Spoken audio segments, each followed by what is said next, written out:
علامہ مولانا ارشاد عالم اشرفی صاحب قبلہ، دیگر علماء اکرام، معزز سامعین اسلام، پردہ نشین خواتین ملت اسلامیہ، عزیز بچوں، السلام علیکم ورحمۃ اللہ وبرکاتہ۔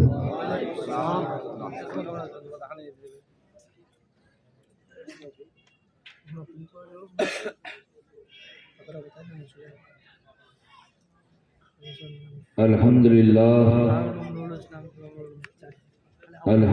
الذی ابدع نظام الوجود واخترع ماہیت الاشیاء بمقتضى الجود وانشأ بقدرت انواع الجواہر العقلیہ وافاض برحمت اجرام الفلکیہ والصلاة والسلام علی ذوات الانفس القدسیہ المنزہۃ عن القدورات الانسیہ، خصوصاً علی سیدنا و مولانا محمد صاحب الآیات والمعجزات وعلی آلہ واصحابہ التابعین للحجج والبینات۔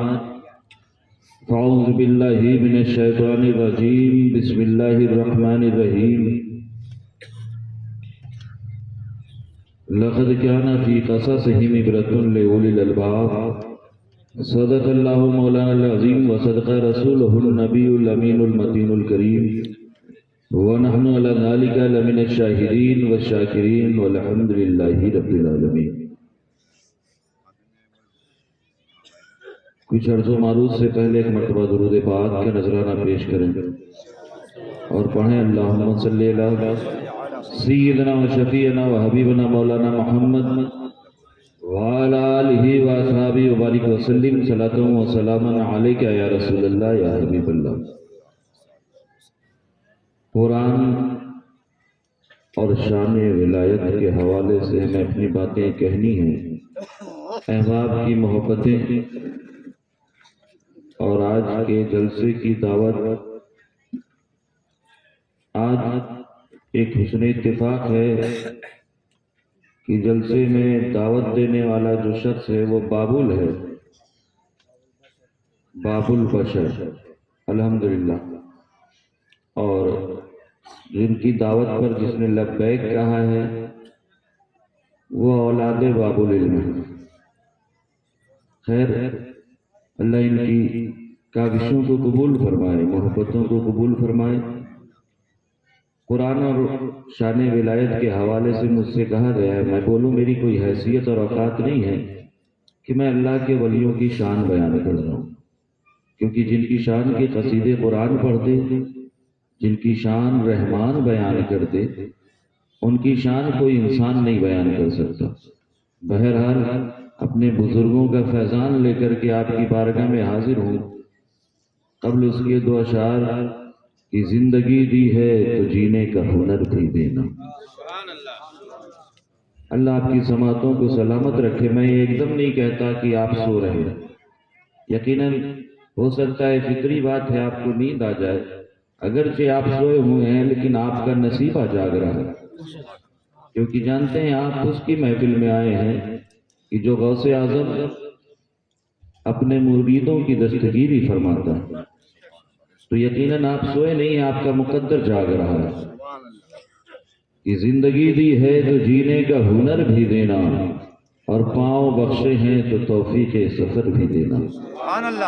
پاؤں بخشے ہیں تو توفیق سفر بھی دینا، اور گفتگو تو نے سکھائی کہ میں گونگا تھا یا رسول اللہ، گفتگو تو نے سکھائی کہ میں گونگا تھا، ارے اب جو بولوں تو باتوں میں اثر بھی دینا، اب جو بولوں تو باتوں میں اثر بھی دینا۔ اور میں الحمدللہ ہم اہل سنت ہیں، ہم پر ایک الزام لگتا ہے کہ ہم رسول کی رسالت خوب بیان کرتے ہیں، خدا کی وحدانیت کے ذکر کم کرتے ہیں۔ الحمدللہ ہمیں ناز ہے، ہم اہل سنت ہیں، ہم رسول کی رسالت اور خدا کی وحدانیت دونوں بیان کرتے ہیں۔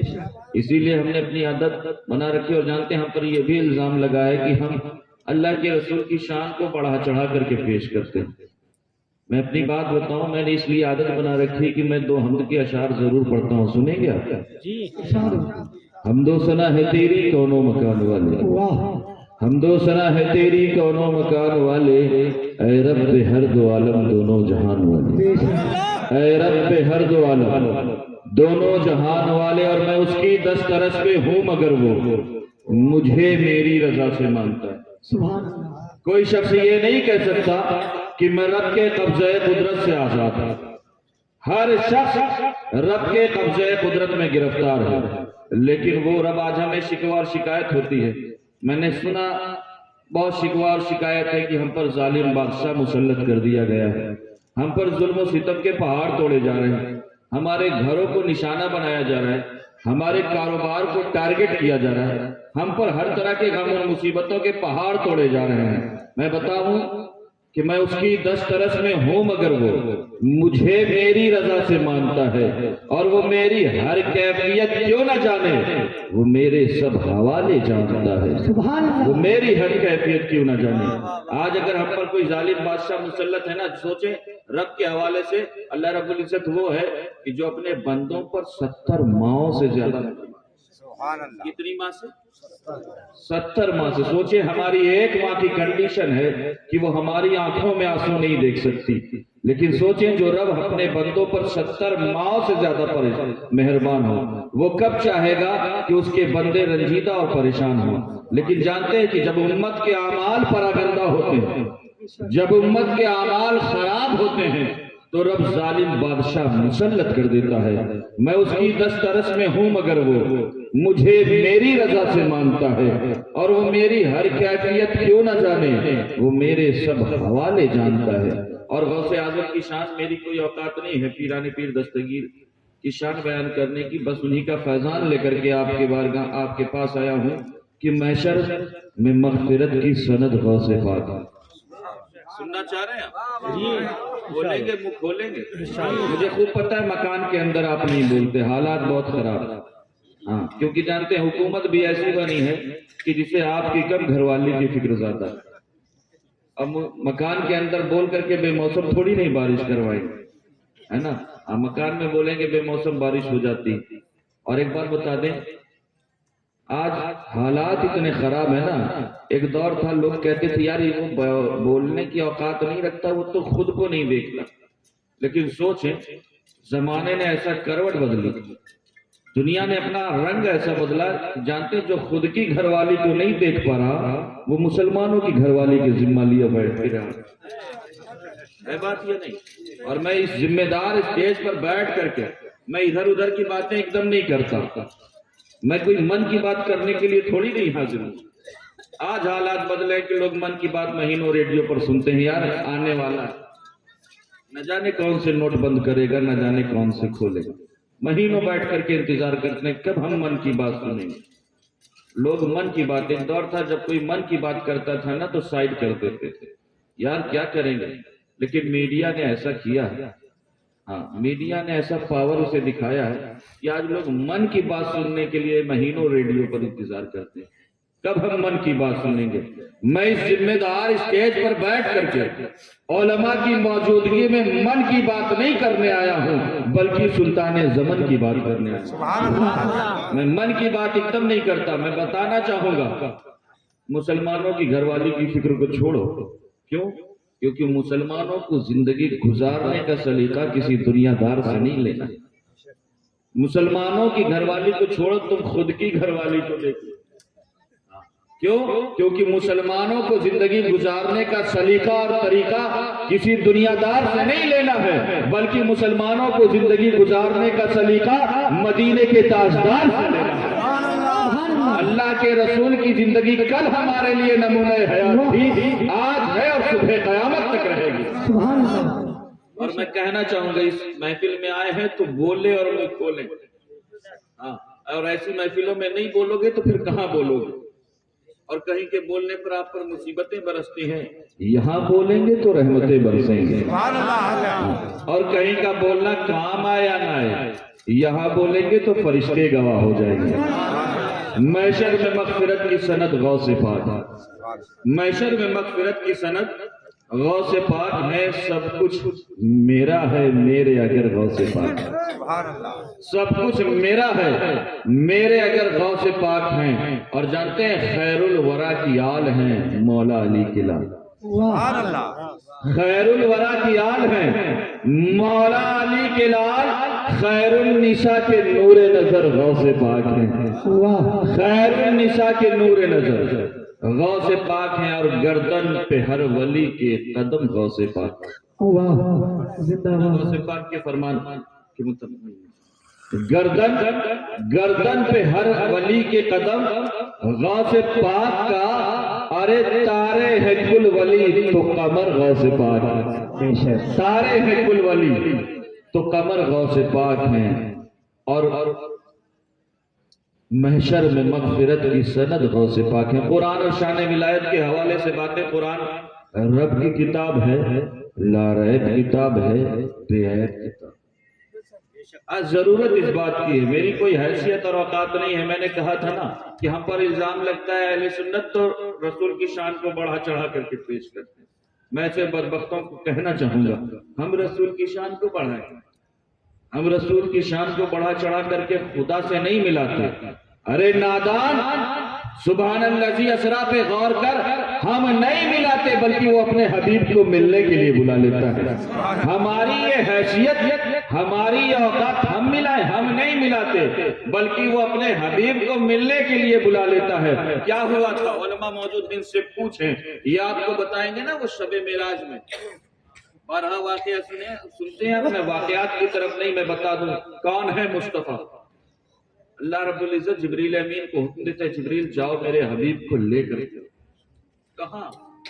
میرے پاس لانا ہے۔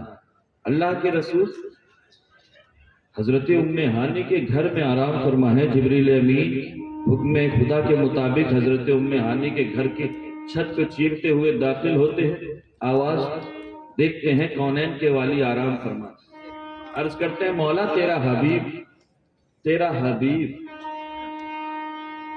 تو میں کیسے پکاروں؟ کیا میں اس کا نام لے کر کے پکار لوں؟ یہ تو آرام کر رہا ہے۔ رب ارشاد فرماتا ہے ہماری اوقات دیکھیں، رب ارشاد فرماتا ہے جبریل تم غلام ہو میں اس کا آقا، جبریل تم خادم ہو میں اس کا مخدوم ہوں۔ ارے نام لے کر کے تو آج تک میں نے نہیں پکارا، تم کیسے کہتے ہو میں پکار لوں؟ حضرت جبریل امین عرض کرتے ہیں رب قدیر تو کیا پھر میں ہلا لوں؟ جبریل امین کے جب یہ جملہ سنتا ہے رب ارشاد فرماتے ہیں جبریل ہلانا بھی نہ۔ اب جبریل کی عقل جواب دے جاتی ہے، عرض کرتے ہیں مولا مجھے پتا ہے کہ تجھے تیرے حبیب کے پاس لانا ہے، لیکن تیرا حبیب آرام فرما ہے، اب تو بتا کہ اسے تیرے پاس کیسے لانا ہے؟ اللہ رب العزت ارشاد فرماتا ہے جبریل سن، اپنے لبوں کو مصطفیٰ کے تلیوں پر مس کر دے۔ آج لوگوں کو چومنا شرک نظر آتا ہے، بہت زیادہ آج حالات اتنے خراب ہیں، علماء موجود ہیں ان سے پوچھیں، لوگ ہندی کی کتابیں پڑھتے ہیں اور عربی کی کتابوں کا حوالہ دیتے ہیں۔ ابھی ان سے پوچھ لو بخاری میں باب کتنے ہیں تو پسینہ آ جائے گا۔ ہندی کی کتابیں آج ضرورت ہے کہ اپنی نسلوں کو پڑھائیں، تعلیم سے وابستہ رکھیں۔ غوث اعظم جن کے عرس میں آئے ہیں نا، انہوں نے علم دین کے لیے سب سے پہلے اپنا وطن چھوڑا۔ 11ویں کے لنگر کھا لینے سے صرف کام نہیں چلے گا، بزرگوں کی کرامت کے ساتھ ساتھ بزرگوں کی استقامت پر بھی ہماری نظر ہونی چاہیے۔ آج ہم نے کرامتیں اتنی سن لی ہیں، کرامتوں کی نقل کر پاؤ گے، لیکن ان بزرگوں کی صبح و شام کی قانونی زندگی کو نمونہ حیات بنانا، دستور حیات بنانا۔ کون غوث پاک؟ ارے وہ غوث پاک جنہوں نے حلال چھپانے کے لیے جھوٹ نہیں بولا۔ علماء موجود ان سے پوچھیں، میں واقعات نہیں بیان کرتا، کون غوث پاک ہے؟ بچپنے کا عالم ہے، انہوں نے کیا کیا تھا پتہ ہے؟ ڈاکوؤں نے پوچھا تھا، آپ نے جھوٹ نہیں بولا تھا حلال چھپانے کے لیے، اور آج ہم اور آپ خوب 11ویں کے لنگر کھائیں، آج ہم حرام کمانے کے لیے نہ جانے کتنے جھوٹ بولتے ہیں۔ غوث پاک کا فیضان یقیناً ہم پر برس رہا، لیکن اس فیضان کے سائے میں ہمیں اپنی زندگی کو غوث اعظم کی زندگی سے ملانا پڑے گا۔ اب جانتے ہیں حضرت جبریل امین عرض کرتے ہیں مولا تو بتا کیسے جگاؤں؟